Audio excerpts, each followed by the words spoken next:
menerima atau menolak hipotesis nol, itu saja ya.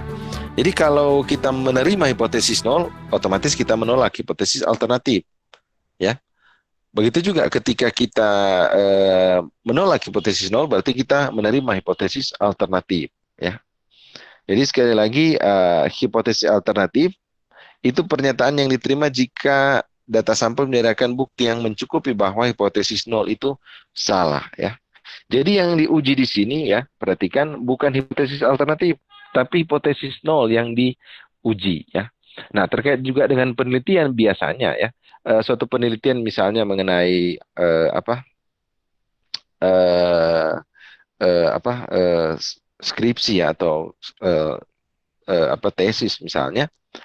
Nah, itu kan biasanya kalau kita mau meneliti, ya, misalnya dalam konteks penelitian kuantitatif, itu yang kita uji, ya, itu adalah teori, ya.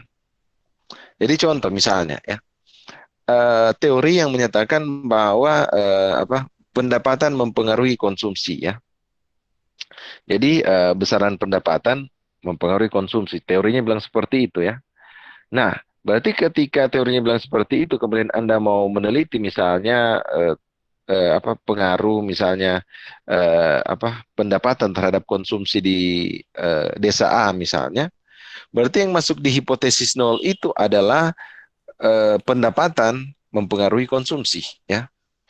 Nah, yang masuk di hipotesis alternatif adalah pendapatan tidak mempengaruhi konsumsi, seperti itu, ya.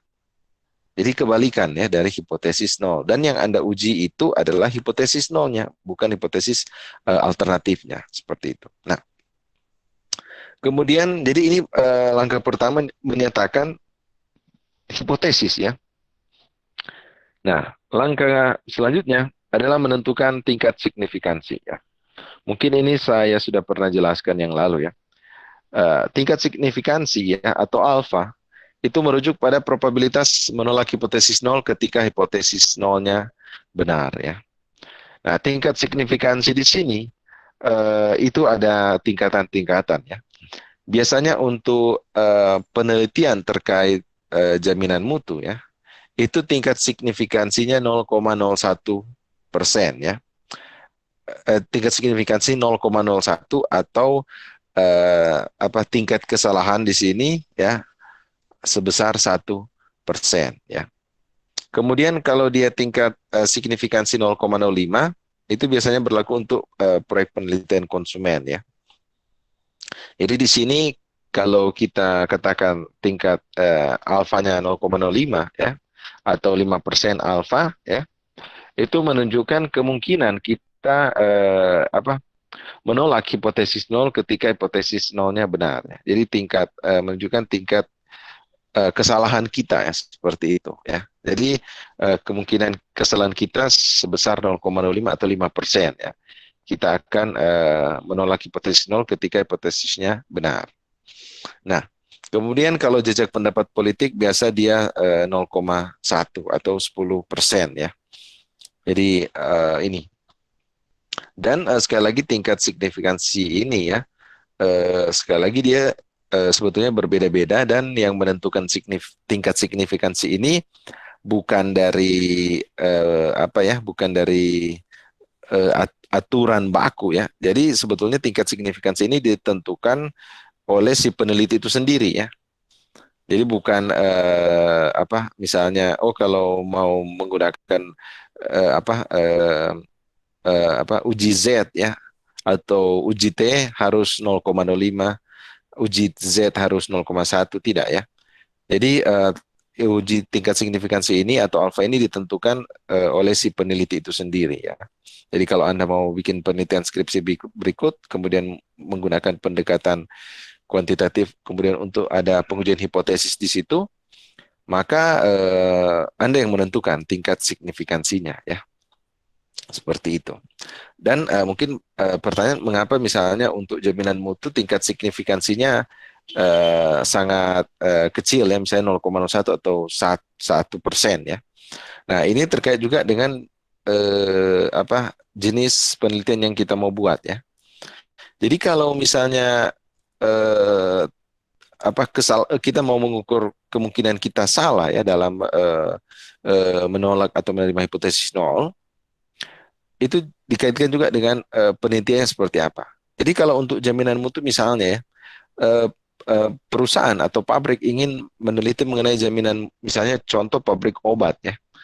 Nah, pabrik obat itu dia mau meneliti misalnya kandungan zat di dalam obat yang dia mau produksi ya. Misalnya di dalam tablet ya. Nah, tentu kandungan kimia misalnya bahan kimia yang ada di dalam tablet tersebut ya. Biasanya kan kalau dia produksi massal ya, biasanya takarannya ada yang miss ya. Misalnya ada yang kelebihan, ada yang kekurangan sedikit. Nah, bagian untuk pengukuran jaminan mutu adalah mengukur hal-hal seperti itu ya. Dengan demikian, karena begitu pentingnya ukuran ketepatan ukuran itu, maka biasanya tingkat signifikansi yang digunakan itu sangat kecil untuk perhitungan alfanya ya. Biasanya itu 0,01%, 0,01 atau 1% ya. Jadi misalnya diasumsikan bahwa dari 10.000 butir obat yang dihasilkan, cuma 1% yang apa kadar kandungannya tidak tepat ya, mungkin lebih sedikit atau kurang sedikit seperti itu. Dan dalam satu kegiatan proses produksi itu adalah hal yang wajar terjadi ya. Tapi terkait dengan penelitian, kalau misalnya untuk jaminan mutu ya memang tingkat kesalahannya harus sangat kecil sekali ya, seperti itu. Nah, sedangkan untuk jejak pendapat politik, mengapa kemudian misalnya dia harus 0,1 atau 10%? Alasannya sederhana, karena ini kan misalnya contoh jejak pendapat politik. Misalnya saya tanya ke Anda, oh kira-kira calon gubernur yang Anda mau pilih saat ini siapa ya? Nah, tentu keakuratan jawaban Anda ya, itu karena ini dalam konteks politik, barangkali ya, tingkat kesalahannya akan semakin tinggi dibandingkan misalnya dengan perhitungan untuk jaminan mutu tadi ya. Karena bisa saja kan si sampelnya ya, si orang yang Anda wawancarai, barangkali ya karena ini terkait dengan politik, dia tidak jawabannya tidak presisi ya. Oh, bahwa harus A, harus B ya. Seperti itu. Nah, dengan demikian ini yang digunakan. Dan kalau untuk proyek-proyek penelitian, biasanya alfanya yaitu 0,05% ya, 0,05 atau 5%. Dan kalau mau ditanya tingkat signifikansi mana yang paling bagus, ya otomatis tingkat signifikansi di mana alfanya yang paling kecil, yaitu 0,01, itu yang paling paling bagus. Artinya semakin kecil tingkat signifikansinya, hasil kesimpulan penelitiannya akan semakin akurat ya, seperti itu. Jadi semakin kecil alfanya semakin bagus. Tapi sekali lagi dipertimbangkan ya. Jadi alfa ini terkait model penelitiannya terkait apa ya, seperti itu. Kemudian jenis kesalahan. Nah, jenis kesalahan satu, menolak hipotesis nol ketika hipotesisnya benar. Kesalahan jenis dua, menerima hipotesis nol ketika hipotesisnya salah ya. Jadi seperti itu. Jadi karena kita menguji hipotesis nol di sini, kesalahan yang muncul ada dua kemungkinan ya. Kita menolak hipotesis nol padahal hipotesis nol itu benar. Yang kedua, kita menerima hipotesis nol padahal hipotesis nolnya itu salah ya. Misalnya contoh tadi untuk padi varietas yang baru tadi, ternyata setelah kita ukur, kita hitung, ternyata kita menolak, kita menerima hipotesis nol bahwa rata-rata panennya itu 90 hari. Tapi ternyata ada kesalahan di situ, ternyata dia lebih dari 90 hari ya, atau kurang dari 90 hari. Nah, dalam konteks ini kita telah menerima hipotesis nol padahal hipotesis nolnya salah ya, seperti itu. Jadi ini besaran kemungkinan yang dihasilkan dalam suatu penelitian. Dan ini terkait juga dengan tingkat signifikansi tadi ya. Jadi kalau kita misalnya memilih tingkat signifikansi 0,1 atau 0,10 ya, atau 10% ya, berarti kita menyatakan bahwa kita menolak hipotesis nol ketika hipotesis nolnya benar, sebesar 10% kemungkinannya, seperti itu.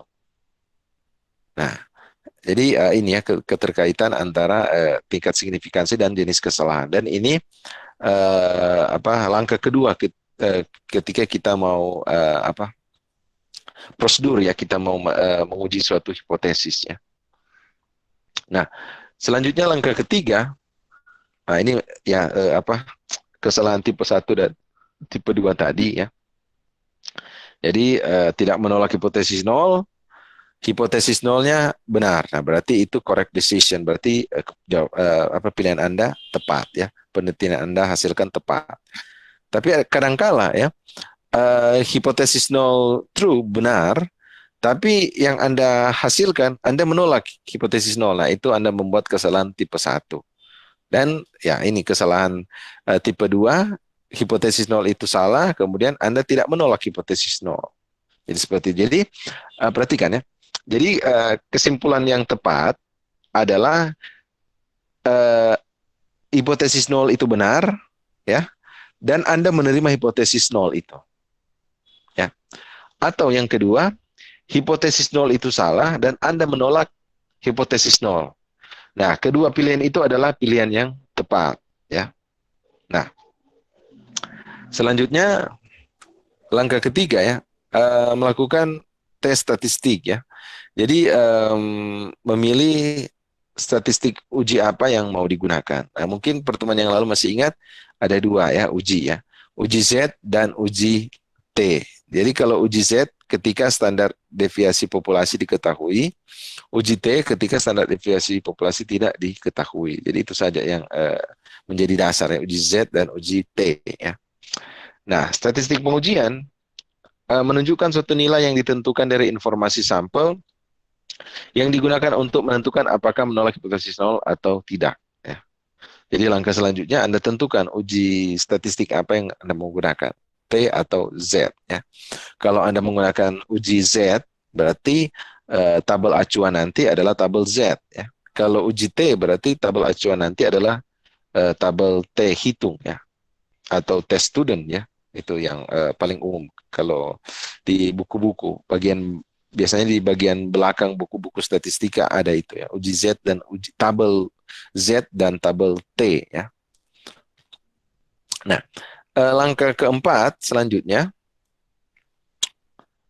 setelah Anda menentukan uji statistik, nah Anda memformulasikan ya decision rule ya. Jadi aturan pengambilan keputusan atau kaidah keputusan ya. Jadi kaidah keputusan ini adalah pernyataan mengenai kondisi tertentu menurut hipotesis nol yang ditolak dan kondisi di mana hipotesis nol tersebut tidak ditolak ya. Nah, di sini terkait dengan kaidah keputusan ini berhubungan dengan nilai kritis ya, critical value ya. Nilai kritis adalah titik yang membagi antara di mana hipotesis nol ditolak dan daerah di mana hipotesis nol itu tidak ditolak atau hipotesis nol itu diterima ya.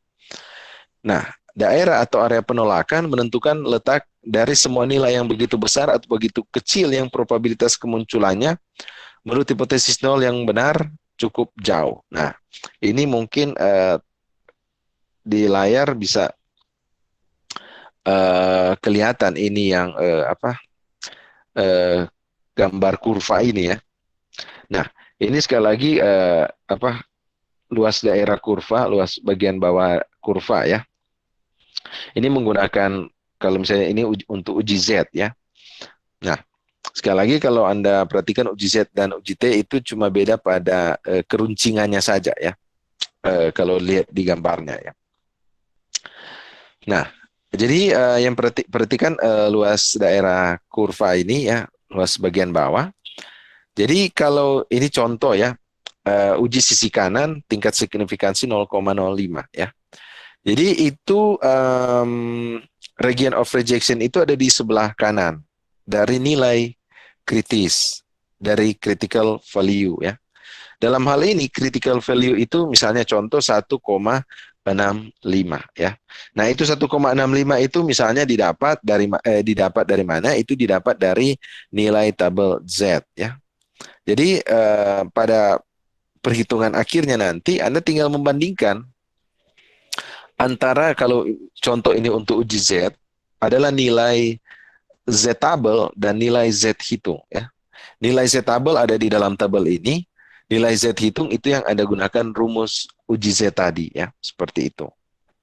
Nah, jadi kalau Anda perhatikan ya, kalau nilainya misalnya lebih besar dari 1,65, berarti hipotesis nol itu ditolak ya. Ini contoh ya.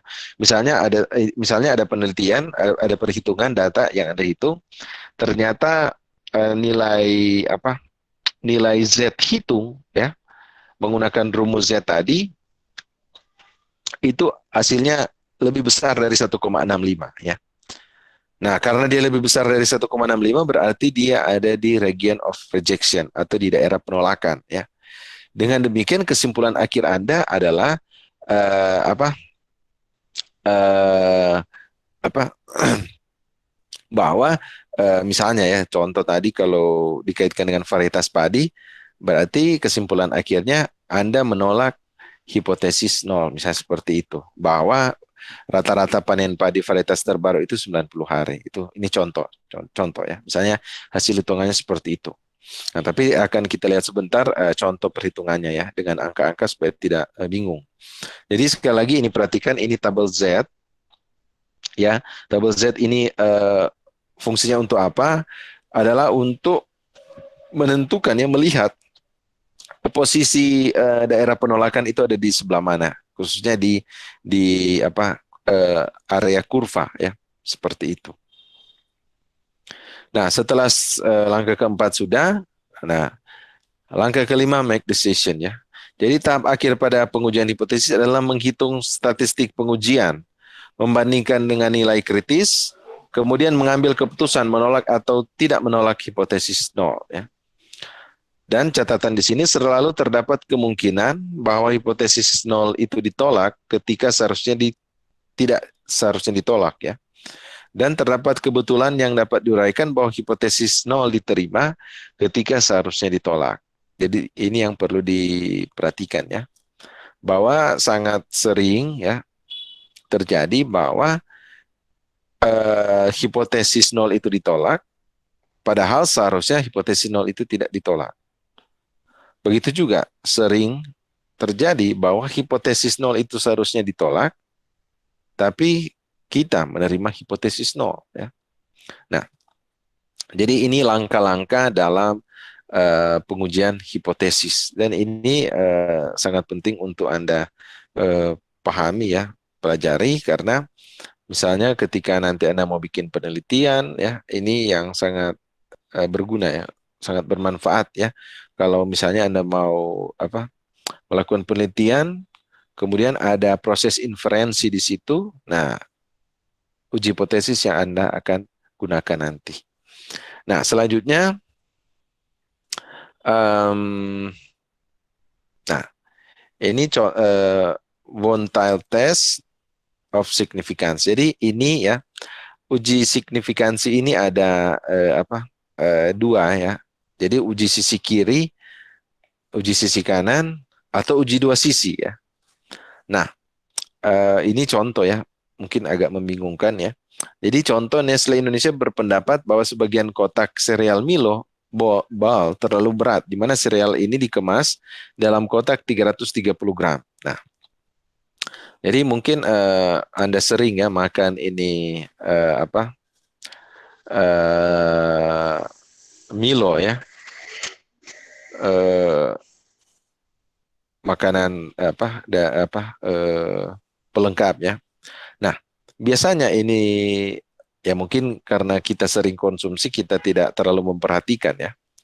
Tapi kalau Anda ukur dengan alat ukur ya, biasanya itu berat em, apa berat dari Milo ini ya, serealnya ya yang di dalam ya. Itu pasti berbeda ya pada hitungan gram ya. Pasti ada yang lebih, ada yang kurang dari hitungan yang biasa ada di dalam pembungkus ya seperti itu ya. Nah, em, apa eh, apa Jadi biasanya si apa pabrik ya produsen itu dia biasa mengukur ya berat dari sereal ini. Nah, pertanyaan di sini kan kalau misalnya ya dia kurang dari 300, ini contoh, misalnya kalau ukuran berat Milo itu 330 gram ya. Kalau dia kurang dari 330 gram, itu sebetulnya menurut Anda yang rugi siapa?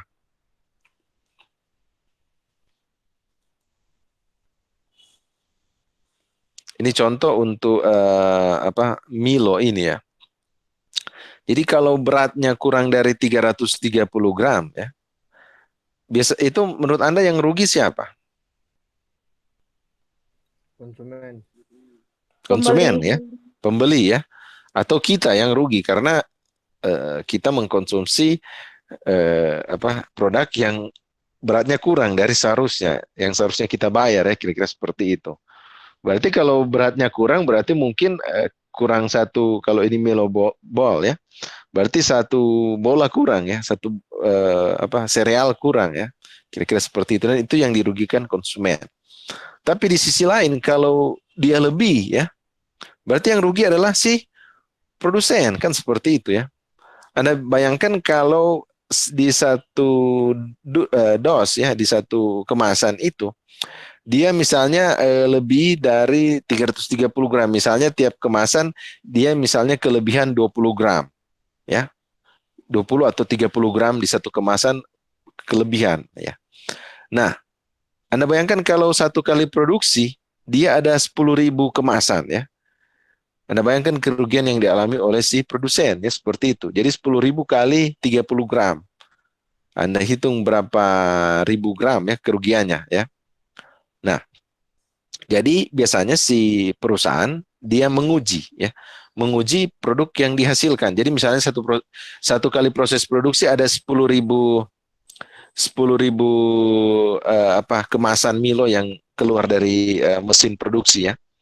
Nah, itu biasa kan kalau mau uji berat tidak mungkin 10.000 Milo ini ya, itu mau ditimbang satu-satu ya. Tidak mungkin ya, seperti itu. Nah, yang perusahaan lakukan adalah diambil sampel dari 10.000 unit Milo yang dia produksi ini ya. Jadi dia ambil sampel misalnya 150 bungkus yang dijadikan sampel dan 150 bungkus ini yang dia timbang ya seperti itu. Nah, jadi dianggap misalnya contoh 150 bungkus ini mewakili 10.000 bungkus Milo yang dia produksi dalam misalnya satu hari ya. Seperti itu. Nah, Anda bayangkan cara hitungannya seperti apa ya. Jadi di sini kan pasti si misalnya manajer produksi akan berhipotesis ya, misalnya seperti ini.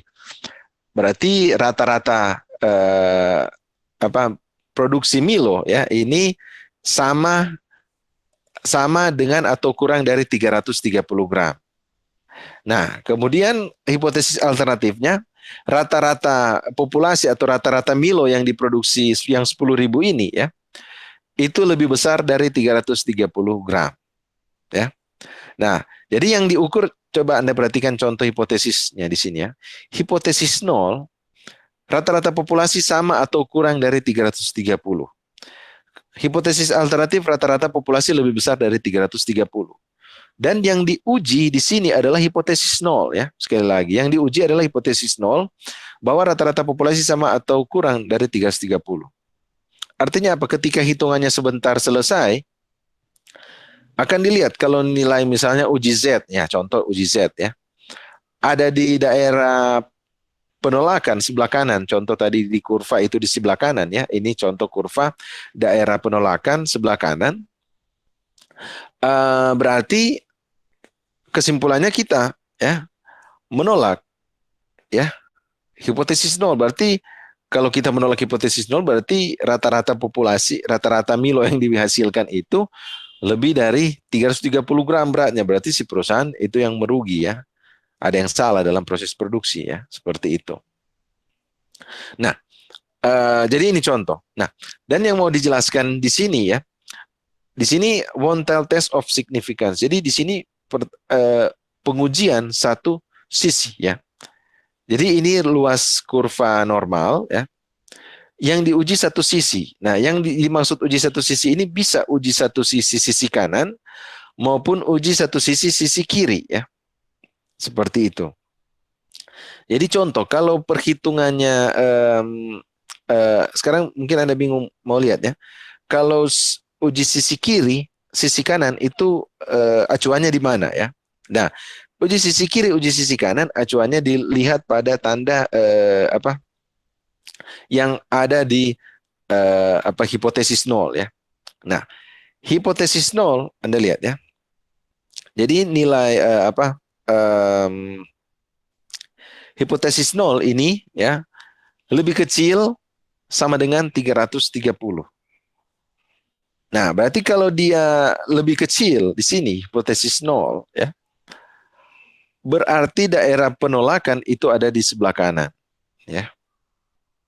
Jadi perhatikan. Jadi kalau tanda lebih kecil, jadi hipotesis nol itu lebih kecil ya. Tanda daerah penolakan ada di sebelah kanan.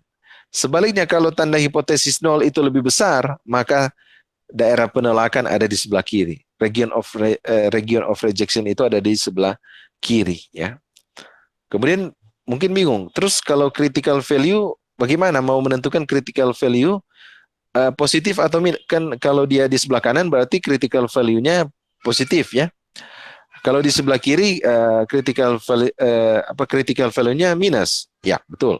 Tapi pertanyaan bagaimana kan kalau di tabel itu dia tidak ada positif negatif ya. Nah, untuk nilai critical value ya, itu nilainya nilai mutlak. Artinya di sini dia mengikuti ya. Jadi kalau region of rejection itu ada di sebelah kiri, nilai critical value itu berarti minus ya. Kalau dia region of rejection sebelah kanan berarti critical value itu dia positif. Jadi yang 1,65 ini karena dia perhatikan region rejectionnya ada sebelah kanan, 1,65 itu ada di sebelah kanan juga ya. Perhatikan di sebelah kanan nilai 0 ya, supaya tidak bingung ya. Berarti dia positif. Nah, kalau region rejection itu di sebelah kiri karena tanda pertidaksamaan itu hipotesis 0 lebih besar, maka 1,65 itu ada sebelah kiri dia minus ya, seperti itu. Dan itu disesuaikan nanti dengan nilai Z uji ya, yang menggunakan rumus uji Z tadi sebelumnya ya. Jadi ini ya, uji satu sisi ya. Ini dikatakan juga di buku-buku statistika one tile. Jadi ekor ya. Mengapa ekor? Jadi kalau dilihat dalam kurva ya, ruas sebelah kanan ini itu yang dikatakan ekor dari suatu kurva ya. Nah, baik itu ekor ada di sebelah kanan atau ekor ada di sebelah kiri ya. Tapi kita bisa juga katakan uji sisi kiri atau uji sisi kanan. Nah, selanjutnya contoh juga di sini. Jadi pabrik mobil umumnya membeli bahan dengan kuantitas besar. Misalnya yang diinginkan adalah bahan yang diperoleh mampu dipakai secara normal mencapai 60.000 mile atau lebih ya. Sehingga mereka hanya melihat bukti sampel menyimpulkan rata-rata umur penggunaan bahan kurang dari 60.000 mile. Nah, perhatikan sekarang untuk uji hipotesis di sini. Perhatikan hipotesis 0 lebih besar sama dengan 60.000 ya. Jadi rata-rata populasi sama dengan atau lebih besar dari 60.000 mile. Hipotesis alternatif itu rata-rata populasi lebih kecil dari 60.000 mile. Nah, coba Anda bandingkan tanda pertidaksamaan ini dengan yang sebelumnya ya. Kalau sebelumnya ya, perhatikan, saya share kembali lagi slide-nya. Kalau sebelumnya ini Anda perhatikan hipotesis 0 ya, itu lebih kecil sama dengan 330 ya. Lebih kecil sama dengan 330. Jadi hipotesis nolnya lebih kecil ya. Nah, hipotesis nolnya lebih kecil berarti daerah penolakan region of rejection ada di sebelah kanan. Uji satu sisi kanan yang diuji ya. Nah, selanjutnya perhatikan contoh ban ini ya, pabrik ban. pabrik mobil ya.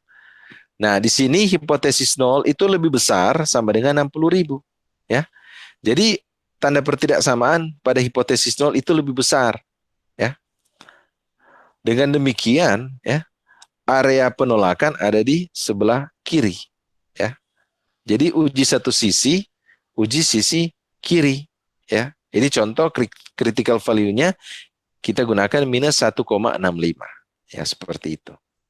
Jadi sekali lagi yang diuji ini uji satu sisi kiri karena sesuai dengan tanda pertidaksamaan pada hipotesis nol. Nah, jadi semudah itu ya cara menentukan ya uji sisi kiri atau uji sisi kanan. Dan perhatikan, ini bukan cuma berlaku untuk uji Z, tapi berlaku juga untuk uji T ya. Nah, seperti itu. Oke, bisa diikuti sampai di sini. Silakan kalau ada pertanyaan.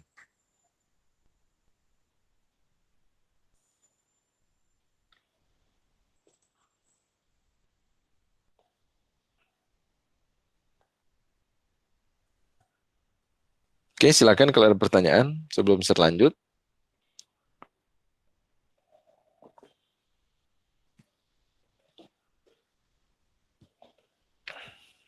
Bisa, Sir. Boleh? Bisa, Nah, Sir. oke, jadi nanti ini kita mau masuk pada contoh soalnya ya, supaya tidak bingung ya. Nah, selanjutnya, nah ini ada contoh juga ya. Jadi kalau tadi one tile test, jadi uji satu sisi ya, uji ekor ya, kiri maupun kanan. Sekarang uji dua sisi, uji dua ekor ya, two tail ya.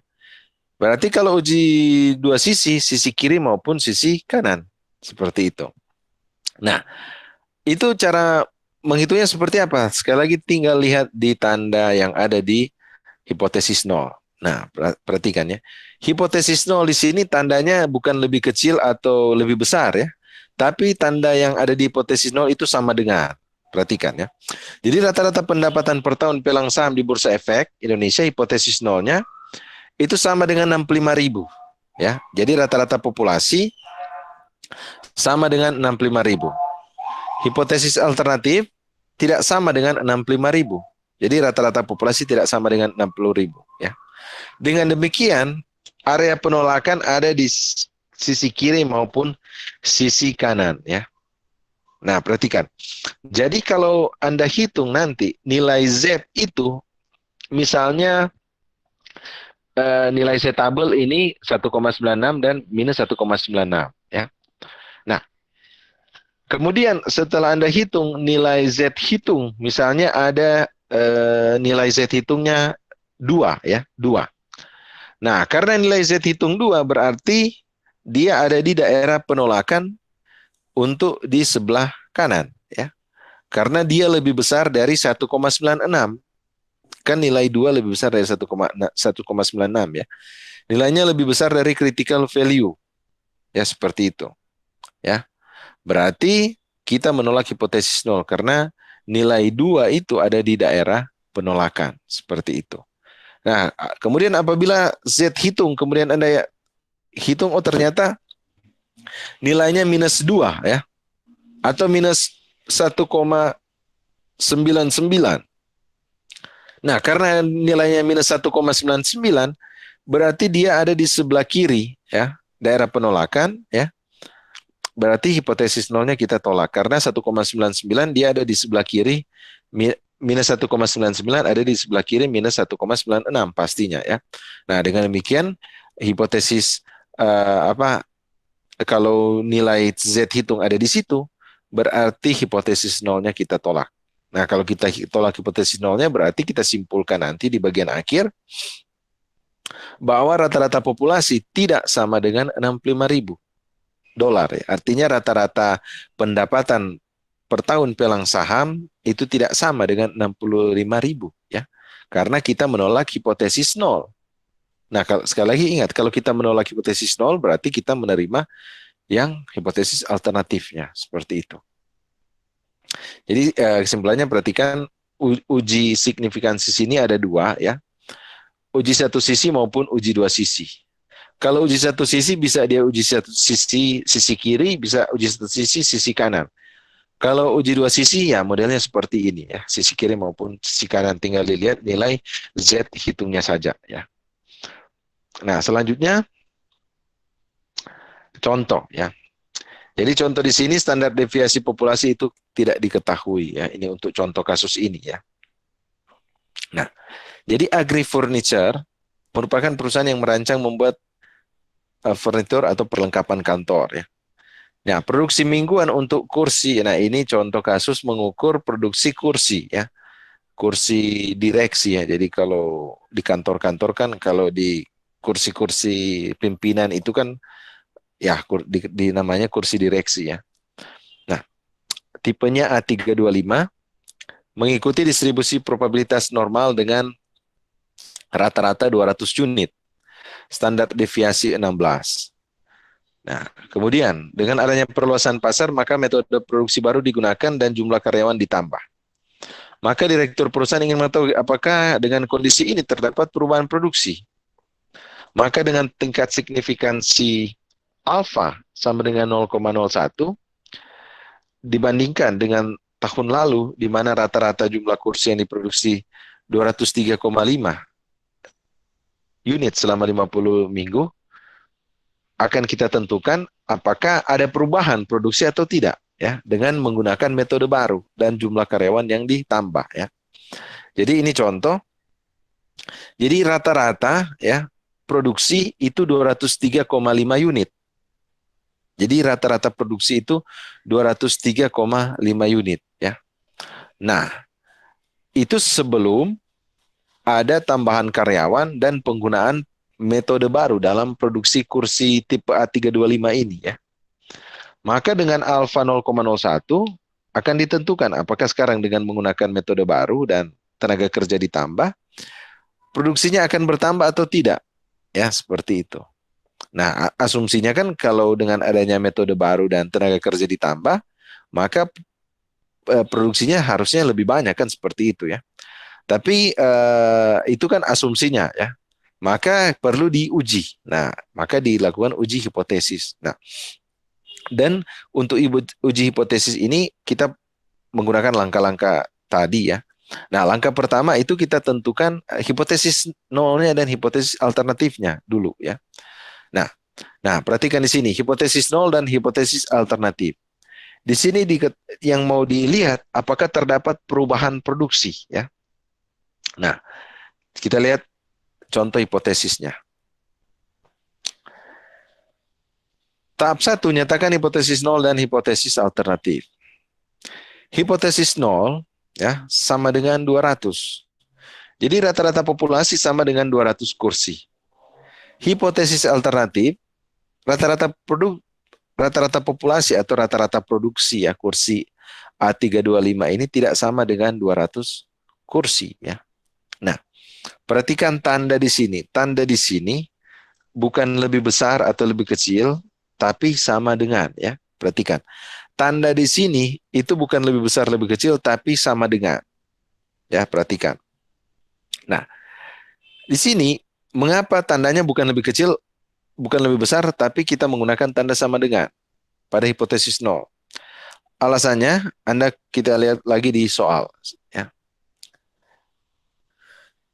Di soal, di sini diketahui bahwa direktur perusahaan ingin mengetahui apakah dengan kondisi ini terdapat perubahan produksi. Ya.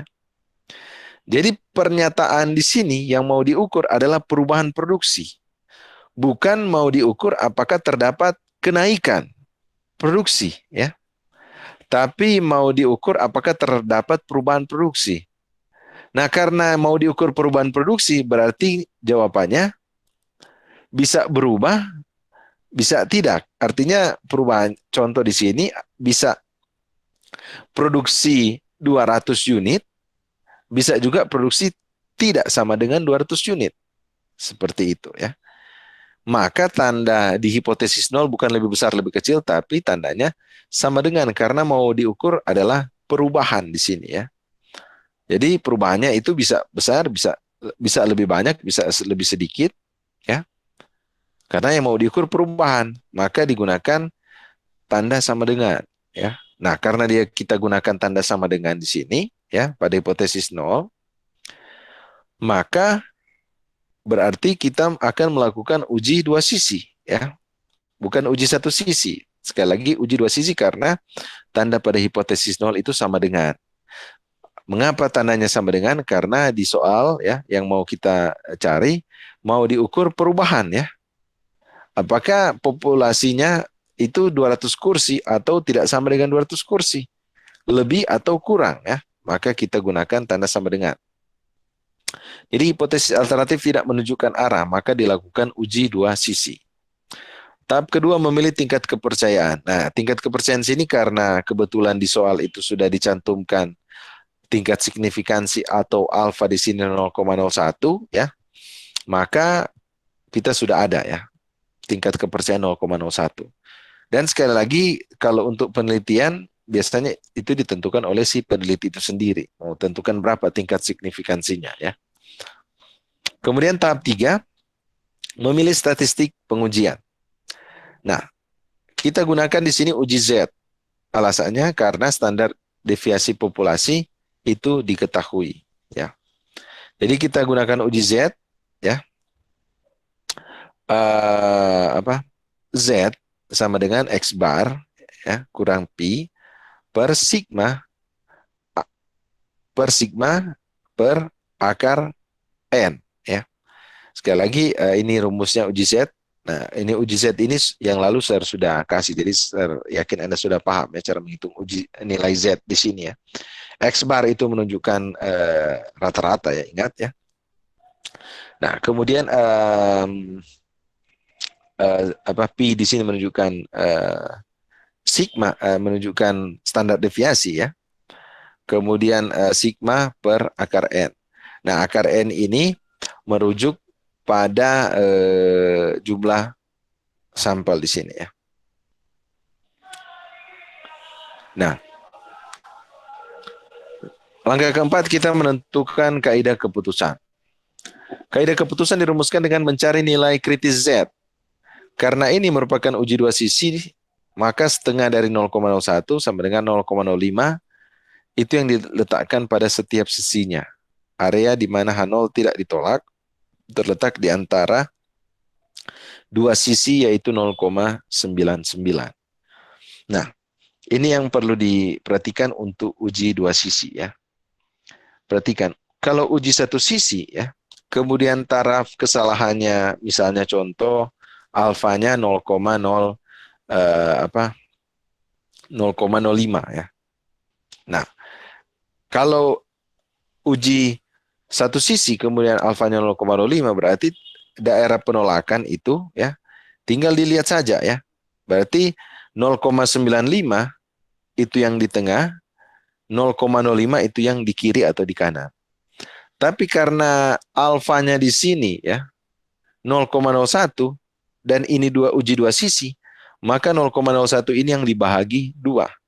Nah, 0,01 ini dibahagi 2, hasilnya kan sama dengan 0,05. Nah, 0,05 ini yang diletakkan di sisi kiri maupun di sisi kanan, ya, karena ini konteksnya uji dua sisi. Menunjukkan area H0 ditolak, ya. Jadi, Anda perhatikan di sini, ya. Nilai tabel Z, ya, didasarkan pada setengah area di bawah kurva normal. Nah, perhatikan. Jadi nilai tabel Z yang mendekati 4,950, ya. Jadi perhatikan. Nilai Z yang mendekati 0,4950 adalah 0,4951, ya. Maka dengan demikian 0,4951 ini itu terletak pada tabel Z di Z 2,5 dan 0,08. Nah, 2,5 dan 0,08 ini kita katakan nilai Z adalah 2,58. Jadi 2,5 tambah 0,08 hasilnya 2,58, ya. Jadi inilah nilai Z-nya. Dan mungkin bingung, ya, ini 0,4, jadi 0,4951 ini dapatnya dari mana? Nah, kita cari ya nilai yang paling mendekati 0,4950 ya. 0,4950 ini apa? Nah, 0,4950 ini adalah area di bawah kurva normal ya. Perhatikan area di bawah kurva normal.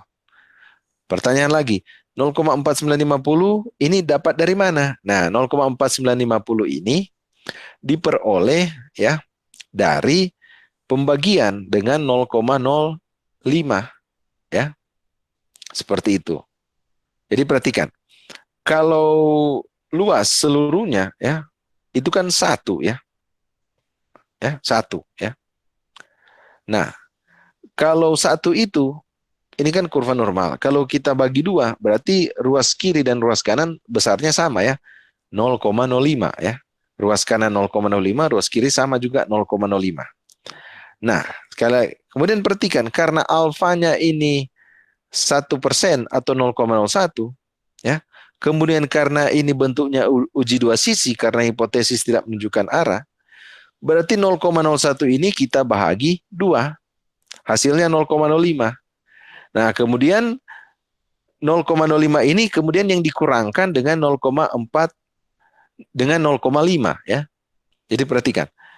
0,5 dikurang 0,005 itu hasilnya 0,4950. Seperti itu ya. Jadi ini penjelasannya.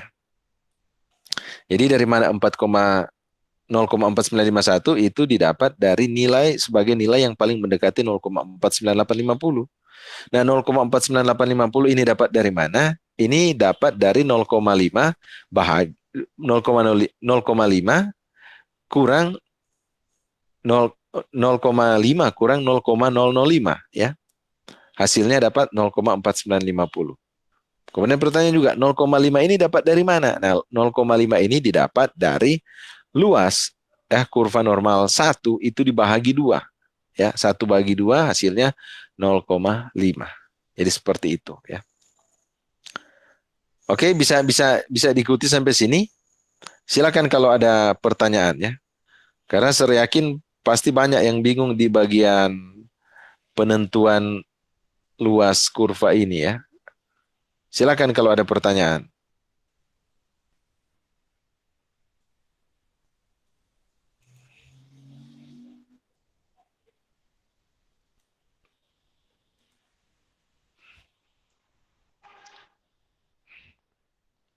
Silakan kalau ada pertanyaan.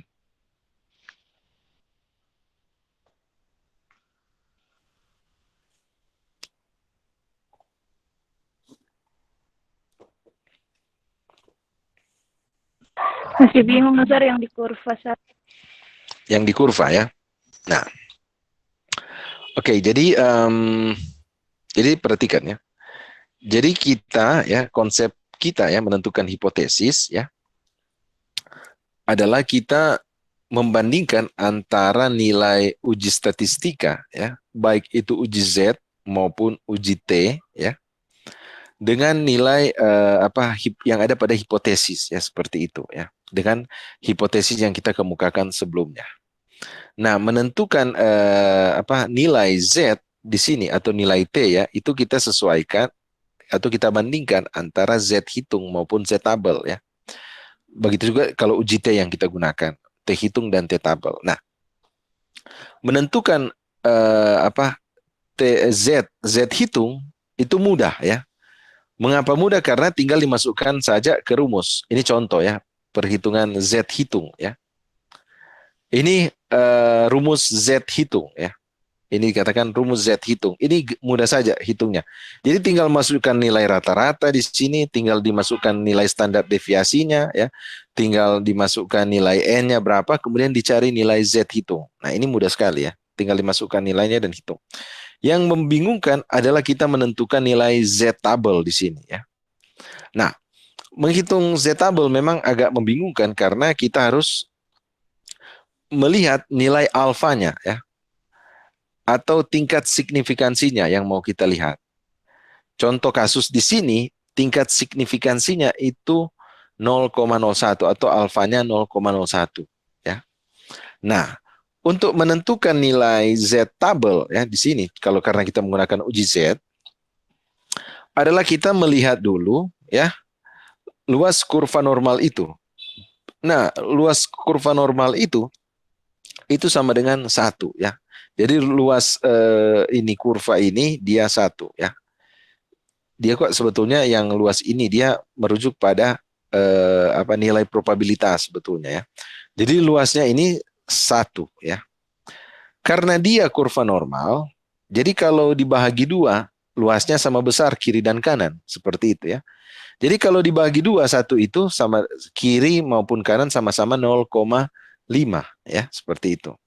Nah, menentukan nilai Z pada tabel Z di sini adalah kita mencari dulu ya.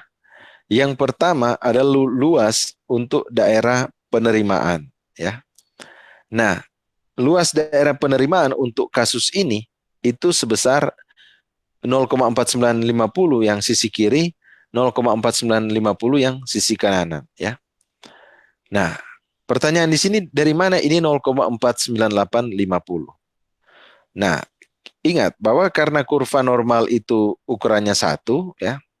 Kalau dibahagi 2 sisi kiri sisi kanan 0,5 dan karena perhatikan ya, ini adalah uji 2 sisi dengan nilai alfa 0,01, berarti di sini yang alfa itu 0,01 itu Anda bahagi 2 dulu ya.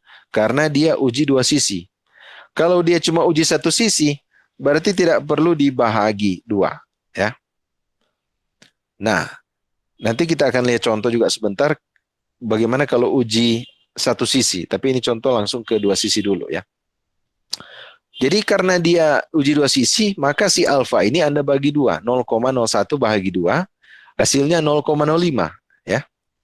Nah, setelah dapat nilai alfa yang dibagi 2 karena bentuknya uji 2 sisi, baru itu nilai 0,005 ini Anda kurangkan dengan nilai 0,5, baik di sisi kiri maupun di sisi kanan.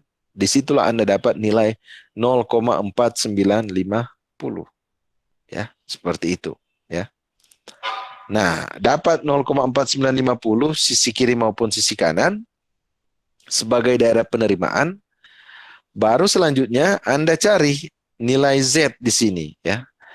Tentu Anda cari nilai Z pada tabel Z itu yang nilainya sama persis 0,4950. Tapi kalau tidak ada, berarti yang kita cari yang paling mendekati 0,498, 0,4950 ya. Nah, nilai yang paling mendekati di sini adalah 0,4951 ya. Jadi perhatikan, yang paling dekat dengan nilai 0,498 0,4950 ini adalah 0,4951 ya. Nah, 0,4951 ini terletak pada Z 2,5 ini dan Z 0,08. Berarti kita simpulkan nilai 0,4951 ada pada Z 2,58. Jadi 2,5 tambah 0,08. Jadi 2,58 ini adalah nilai Z tabelnya atau seringkali dikatakan nilai kritisnya ya. 2,58. Nah, baru setelah kita dapat nilai 2,58 ini, kita lihat acuannya di dalam kurva ya. Nah, jadi kalau karena ini sekali lagi uji 2 sisi, berarti 2,58 ini kita diletakkan di sisi kiri maupun di sisi kanan ya. Kalau di sisi kiri dia jadi minus 2,58 ya. Kalau di sisi kanan ya tetap 2,58 dan 2,58 ini berperan sebagai nilai mutlak. Jadi dia tidak, jadi kalau mungkin Anda bingung, ini kan di tabelnya nilainya positif ya. Nah, sekali karena sifatnya nilai mutlak, jadi dia menyesuaikan. Jadi kalau dia uji 2 sisi ya sisi kanan 2,58, sisi kiri ya minus 2,58.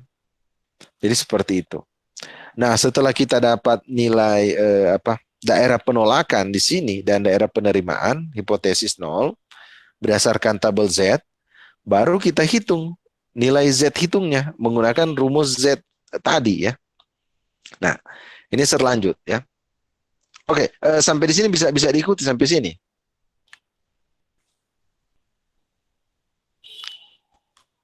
Bisa, Sir. Silakan kalau ada pertanyaan, kalau ada yang masih bingung ya silakan.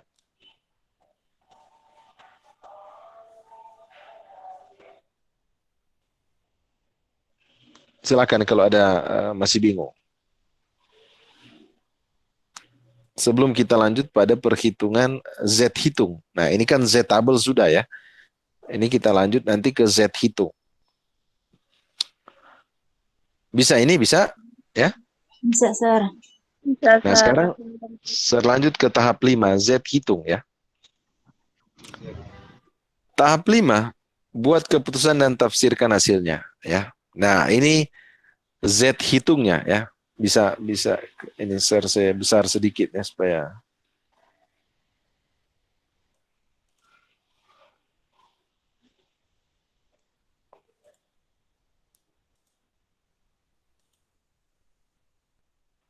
Nah, jadi Z hitung rumusnya ini ya. Nah, Z sama dengan X bar kurang Pi per sigma per akar N. X bar ini ada di soal tadi ya. Rata-rata jumlah kursi A325 yang diproduksi tahun lalu ya. Rata-rata produksi kursinya itu 235 unit ya. Nah, standar deviasi ya dari populasi 16 kursi per minggu ya.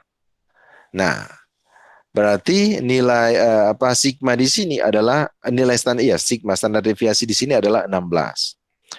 Kemudian dikurangi dengan standar deviasi.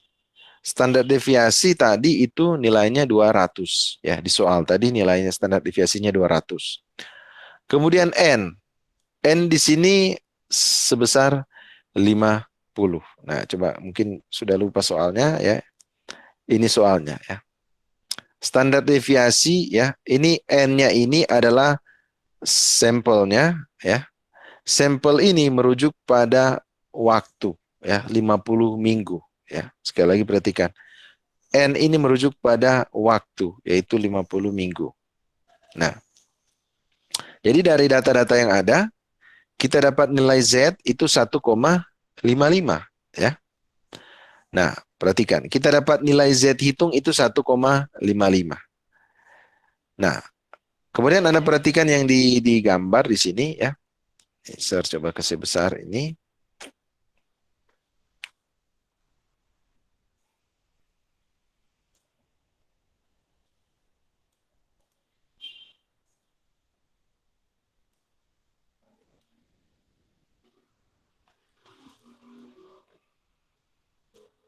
Nah, sekarang Anda perhatikan yang digambar ya. Jadi yang kita hitung tadi yang nilai Z tabel itu gambarnya serbawa lagi di sini. Kemudian perhatikan nilai Z tabel atau Z kritis atau critical value itu yang kita hitung tadi 2,58 ya. Sedangkan nilai Z hitung itu 1,55 ya. Nah, berarti karena 1,55 itu ada di sebelah kiri dari 2,58 ya. Coba Anda perhatikan yang gambar di bawah ya. Jadi 1,55 itu ada di sebelah kiri 2,58 ya. Maka karena dia ada di sebelah kiri, berarti dia masuk di daerah di mana hipotesis nol not rejected. Atau hipotesis nol itu tidak ditolak. Berarti kalau tidak ditolak, berarti hipotesis nol itu diterima. Ya, seperti itu. Dengan demikian, kita berkesimpulan bahwa kita menerima hipotesis nol. Ya. Jadi karena 1,55 tidak berada pada daerah penolakan, ya, atau berada di sebelah, karena dia berada di sebelah kiri nilai Z, ya, 2,58, maka hipotesis nol itu tidak ditolak, atau hipotesis nol itu kita terima. Ya. Sehingga kita mencapai kesimpulan bahwa rata-rata populasi tidak berbeda dari 200. Jadi kesimpulan kita menolak hipotesis nol, berarti rata-rata populasi tidak berbeda dari 200. Ya, seperti itu. Artinya apa? Jadi dengan adanya tambahan tenaga kerja dan metode produksi baru, ya, rata-rata produksi itu ya tidak mengalami kenaikan karena rata-rata populasi tidak berbeda dari 200 seperti itu ya. Jadi ini kesimpulannya ya. Jadi walaupun menggunakan tenaga kerja tambahan, menggunakan metode produksi baru, setelah kita mengukur dengan hipotesis yang ada ini, kita mencapai kesimpulan bahwa kita menerima hipotesis nol ya. Berarti rata-rata produksi sama dengan 200 ya. Dengan demikian tidak ada perubahan antara menggunakan metode baru dengan metode-metode sebelumnya ya. Jadi ini kesimpulannya untuk contoh kasus produksi kursi ini ya. Nah, perhatikan.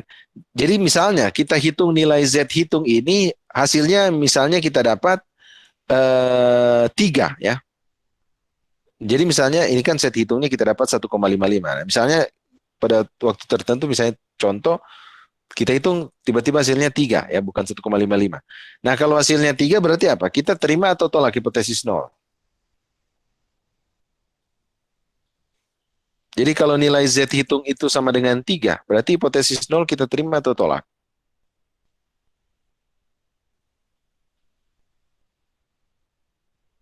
Terima. Hah? Jadi perhatikan ya pertanyaan. Jadi misalnya ini kan kita sudah dapat ya Z hitung Z tabel tadi 2,58 ya. Sisi kanan, sisi kiri minus 2,58. Nah, sekarang pertanyaannya Sir, misalnya Z hitung kebetulan kita hitung ini Z hitungnya 1,55 ya. Nah, karena 1,55 itu tidak berada di daerah penolakan, maka berarti kita terima hipotesis nol. Nah, misalnya sekarang set hitungnya itu bukan 1,55 tapi set hitungnya kita kalkulasi dapat nilai 3 ya. Z hitung. Nah, pertanyaan Sir, berarti kita terima hipotesis nol atau kita tolak hipotesis nol?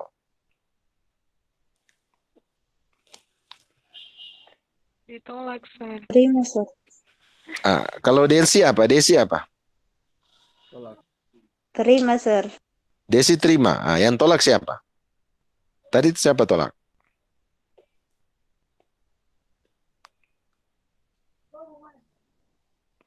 Mana? Jadi kalau Desi, kalau misalnya nilai Z hitungnya 3, berarti Desi tolak hipotesis nol ya. Begitu Desi. Ya, Sir. Kalau yang lain tadi bilang terima hipotesis nol kalau nilai Z hitung itu sama dengan 3. Nah, itu siapa? Jadi siapa-siapa yang terima, siapa-siapa yang tolak? Yang menolak hipotesis nol cuma Desi atau yang lain bagaimana?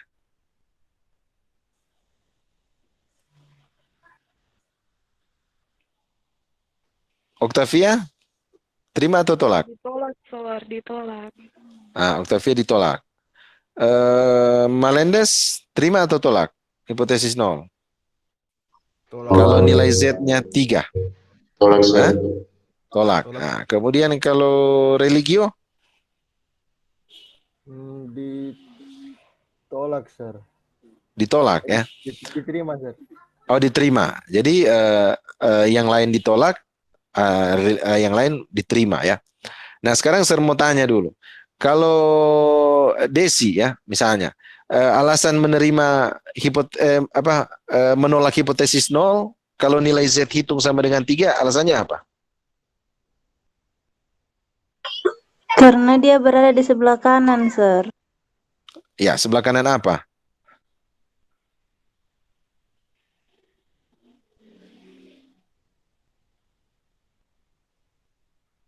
Halo, Desi. Nah, iya, sebelah kanan apa?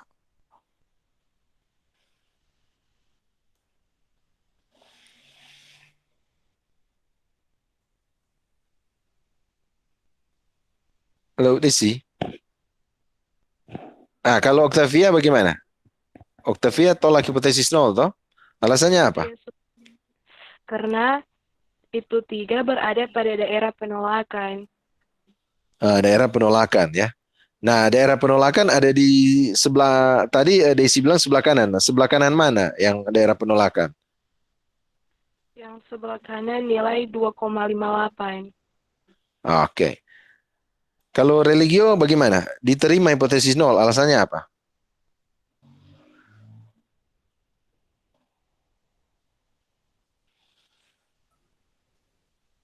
Apa sir? Jadi sir, di apa sir? Hah? Ditolak. Oh, ditolak Iya juga betul. ya. Nah, Ya, jadi karena seperti iya bagaimana? Bagaimana religio silakan silakan. karena itu 2,58 ke atas itu ditolak. Oke ya. Oke, jadi itu ya betul ya. Jadi karena nilai 3 Z hitung 3 misalnya 3 kalau kita hitung ya misalnya contoh 3 itu berada di sebelah kanan 2,58 ya. Maka berarti karena dia sebelah kanan 2,58 berarti itu masuk daerah penolakan ya seperti itu ya. Jadi supaya Anda tidak bingung perhatikan saja. Kalau dia uji misalnya uji dua sisi ya, contoh uji dua sisi, kalau nilainya lebih kecil dari 2,58 ya atau lebih besar dari minus 2,58 berarti hipotesis nol itu diterima. Tapi kalau nilai Z hitung itu lebih besar dari 2,58 atau lebih kecil dari minus 2,58 berarti hipotesis nolnya itu kita tolak ya. Jadi sekarang sertanya lagi. Jadi misalnya kita hitung nilai Z hitung itu sebesar minus 2,9. Jadi kalau kita hitung nilai Z hitung itu minus 2,9. Itu kita tolak atau terima hipotesis nol? Terima. Hah? Terima sir. Diterima. Jadi kalau menurut religio kalau nilai Z hitung itu minus 2,9 berarti kita terima hipotesis nol ya. Iya. Iya sir. Oke. Kalau yang lain bagaimana? Kalau Jessica bagaimana?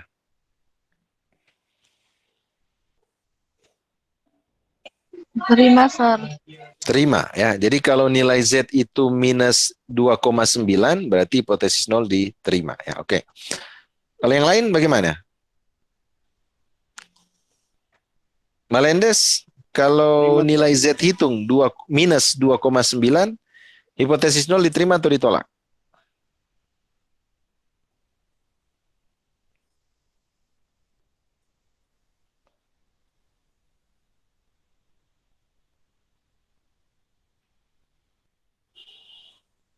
Inyoman, bagaimana? Kalau nilai Z hitung minus 2,9, apakah hipotesis nol ditolak atau diterima?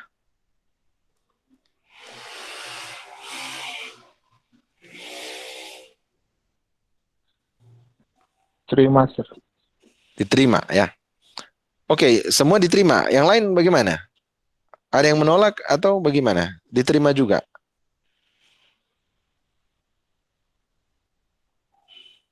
Octavia bagaimana?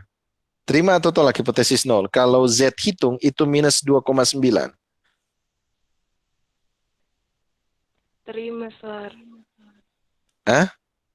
Terima, Sir. Kalau hipotesis nolnya minus 2,9 ya. Oke. Nah, sekarang coba Anda perhatikan lagi gambarnya ya. Kalau minus 2,9 itu kira-kira ada di sebelah mana itu? Dia ada di sebelah kiri atau sebelah kanan minus 2,58?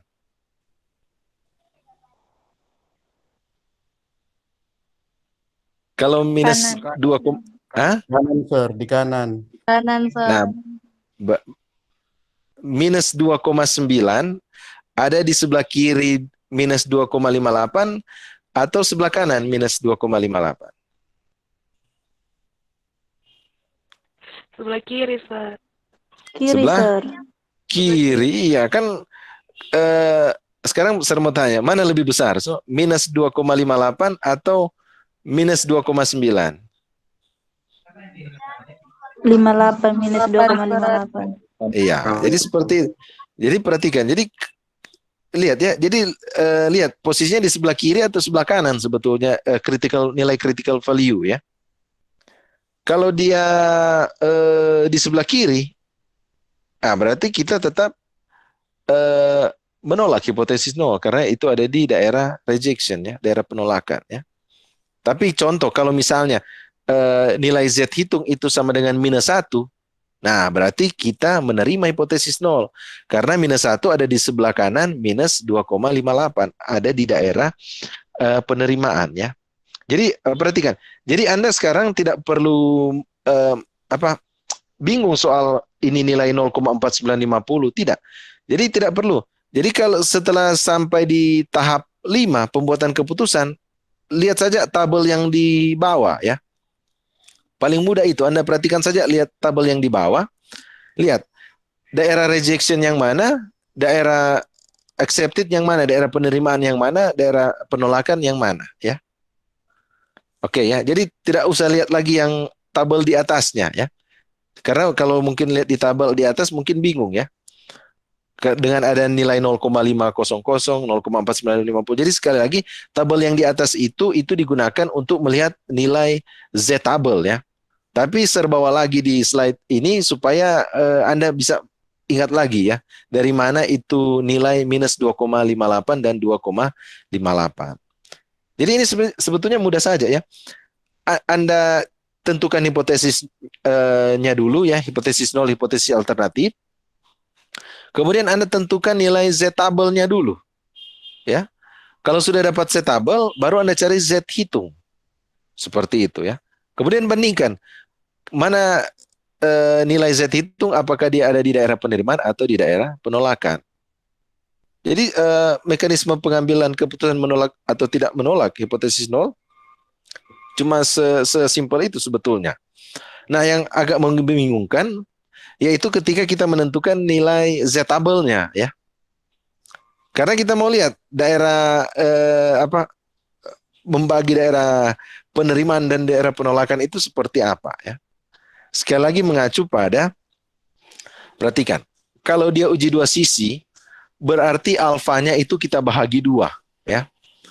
Alfa itu apa? Itu tingkat signifikansi ya. Jadi kalau misalnya contoh kita pilih tingkat signifikansi tadi 0,01 ya. Nah, karena alfanya 0,01, kalau alfanya 0,01 kita bahagi dua karena ini uji dua sisi ya. Maka kita dapat itu 0,005 ya. Maka 0,005 ini yang Anda kurangkan dari 0,5 ya. Nah, setelah dikurangkan Anda dapat 0,4950. Jadi 0,05 tadi dikurangkan dengan 0,005 itu dapat 0,4950. Nah, 0,4950 ini yang kemudian Anda cari nilainya di Z tabel ya. Di Z tabel. Kadangkala nilainya pas ya, dapat 0,4950 misalnya 0,823 misalnya. Barangkali di Z tabel pas ada nilainya seperti itu ya. Tinggal dilihat 0,823 itu ada di bagian Z tabel berapa ya. Tapi kalau dia tidak ada yang sama persis, maka Anda tinggal lihat saja yang paling mendekati ya. Dalam hal ini yang mendekati 0,4950 itu adalah 0,4951 ya. Coba Anda lihat di tabel ini ya. Yang paling mendekati 0,4950 adalah 0,4951 ya. Maka Anda tentukan nilai Z-nya itu ada pada 2,5 dan 0,08 atau nilai Z-nya 2,58. Nah, kalau sudah baru Anda hitung Z hitungnya ya. Menggunakan rumus Z hitung yaitu Z sama dengan X bar, ya, kurang Pi per sigma per akar N, ya, seperti itu. Oke, bisa diikuti sampai di sini, ya. Bisa, Sar. Silakan kalau ada Bisa, pertanyaan. Silakan kalau ada pertanyaan, kalau ada yang masih bingung, ya. Nanti pertemuan selanjutnya saya jelaskan uji satu sisi, ya, uji satu sisi. Ini materi uji satu sisi ini saya nanti upload, ya, di Google Classroom, kemudian Anda baca, ya. Anda baca, kemudian Anda coba bandingkan dengan uji dua sisi ini, ya. Nah, sekali lagi ingat, yang membedakan uji satu sisi dan uji dua sisi itu pada pernyataan hipotesis, ya. Sekali lagi pada pernyataan hipotesis. Anda bisa perhatikan di slide ini, hipotesis 0 sama dengan 200 dan hipotesis alternatif tidak sama dengan 200. Tanda sama dengan ini yang menunjukkan dia uji dua sisi, ya. Tapi kalau di hipotesis 0 itu menunjukkan lebih kecil atau lebih besar, nah itu berarti uji satu sisi, ya. Nah, uji satu sisi kiri atau sisi kanan, lihat saja. Kalau hipotesis 0-nya lebih besar, ya, sama seperti contoh ini, ya. Nah, contoh ini hipotesis 0 itu tandanya lebih besar, maka daerah penerimaan ada sebelah kanan, penolakan sebelah kiri, ya. Ya, seperti itu. Jadi sebelah kiri ini, ya, lihat. Tapi kalau hipotesis 0-nya lebih kecil, ya, tanda lebih kecil seperti ini, ya, maka berarti daerah penolakan ada di sebelah kanan. Seperti itu, ya. Oke, ya, bisa diikuti ini, ya, tandanya, ya.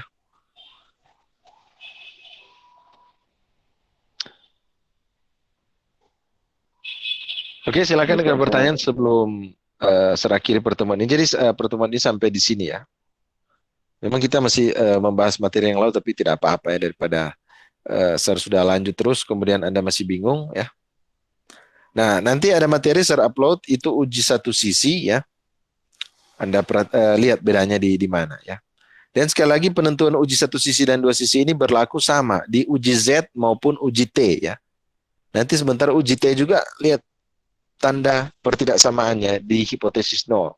Apakah dia menunjukkan arah atau tidak, ya. Kalau dia sama dengan berarti uji dua sisi. Kalau ada tanda lebih besar lebih kecil, nah berarti itu uji satu sisi, baik sisi kiri ataupun sisi kanan, ya. Seperti itu.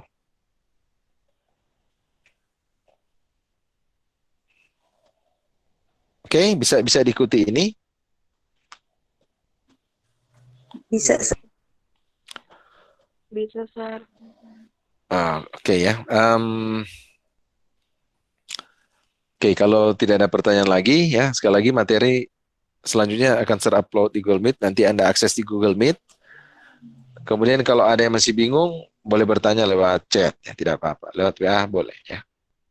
Oke, pertemuan kita tutup dengan doa. Silakan yang mau pimpin doa. Kita aja, Sar. Silakan.